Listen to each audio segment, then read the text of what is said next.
Du coup, on va se tester les 4 cuissons et assaisonner avant ou après et on va voir la différence.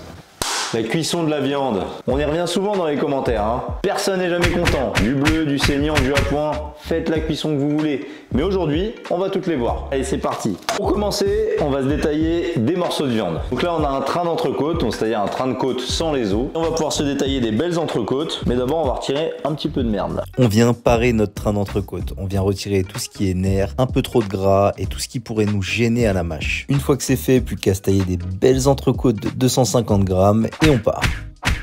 Qu'est-ce qu'on va faire avec ces petites entrecôtes là? On va se les tester. Il y a plusieurs choses qui reviennent dans les commentaires. Les cuissons, bleu, saignant, à point, bien cuit. On a 4, on va tester les 4 et on va les goûter. Je suis un aficionados de la cuisson bleue et saignant. Je vais essayer de rester impartial. Et une deuxième chose qui revient dans les commentaires, l'assaisonnement. Moi j'assaisonne mes viandes avant la cuisson. Sel, poivre avant la cuisson. On se démarre un premier test avec une viande bleue et on va l'assaisonner après cuisson. Quoi? Pour éviter de faire ressortir le sang et de tirer trop vite sur une viande saignante. Pour la cuisson, plus qu'à la snacker des deux côtés 2 minutes, l'arroser avec un petit peu de beurre et c'est prêt. À la découpe, elle sera encore creux à cœur, légèrement chaude et prête à être dégustée. Bien sûr, on n'oublie pas l'assaisonnement après cuisson. Maintenant, on passe à la dégustation de la viande bleue.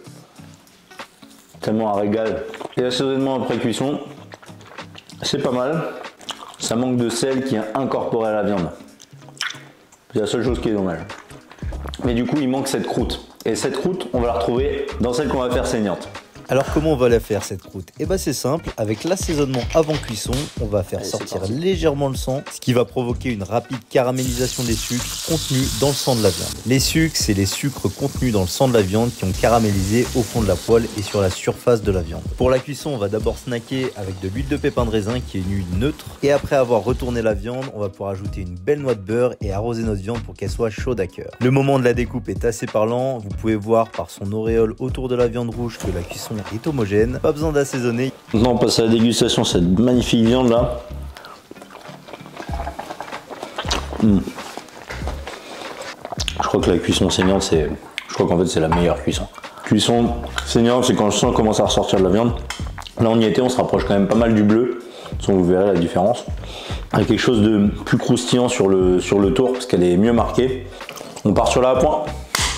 Alors pour la viande à point, ce sera encore plus pertinent d'assaisonner notre viande avant la cuisson parce que là notre but ça va être de transformer ce sang en jus. Même technique que pour la viande saignante, on la snack d'abord à l'huile de pépin de raisin et on ajoute le beurre au fur et à mesure. On part sur 5 minutes de chaque côté arrosé de beurre et le plus important sur une viande qui a une longue cuisson, c'est autant de temps de cuisson que temps de repos. On n'hésite pas à bien pousser la cuisson du beurre pour avoir un petit goût de noisette sur notre entrecôte qui sera pas dégueulasse. On part sur le temps de repos, on la dépose sur une grille avec le beurre chaud dessus. La viande est censée être assez contractée au toucher mais vous en faites pas avec le temps de repos, les chairs vont se détendre. Une fois les chairs détendues, on va pouvoir passer au moment de la découpe, donc on débarrasse ça sur notre planche. On vient faire des belles tranches d'entrecôte, on peut voir qu'il nous reste pas mal de jus à l'intérieur de la viande mais qu'il n'y a plus de sang. Ce qui signifie qu'on a réussi une belle cuisson à point. Maintenant on passe à la dégustation de cette viande à point.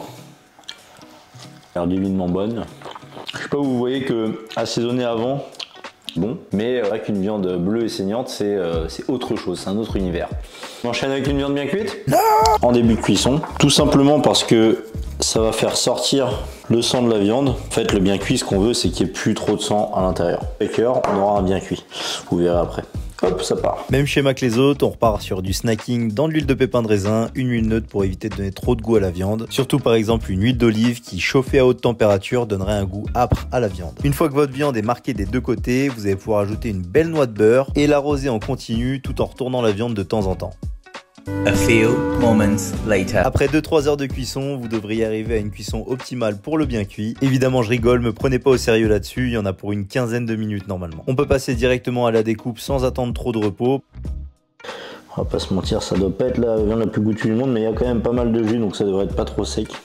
Non. Comme vous pouvez le voir, ça dégouline pas de jus, forcément, c'est du bien cuit. Cette cuisson, c'était pour la science, même si je savais très bien à quoi m'attendre. Bon, on va être cash et totalement objectif. La viande bien cuite, c'est pas très bon.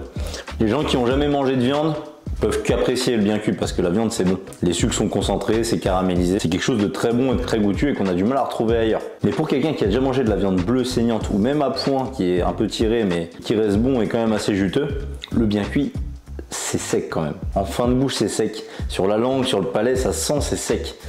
Et c'est embêtant parce que vous avez vu la tonne de beurre que j'ai mis dessus. Même avec ça, on n'arrive pas à avoir quelque chose de très juteux et de gras pour empêcher la sécheresse au cœur de la viande. Je vais pas la gâcher, je vais la manger quand même parce que ça reste de la viande. Mais la meilleure cuisson, ça reste saignant. Pour moi, bien caramélisé, bien chaud à cœur. Et pour toi, c'est quoi la meilleure cuisson d'une viande rouge ?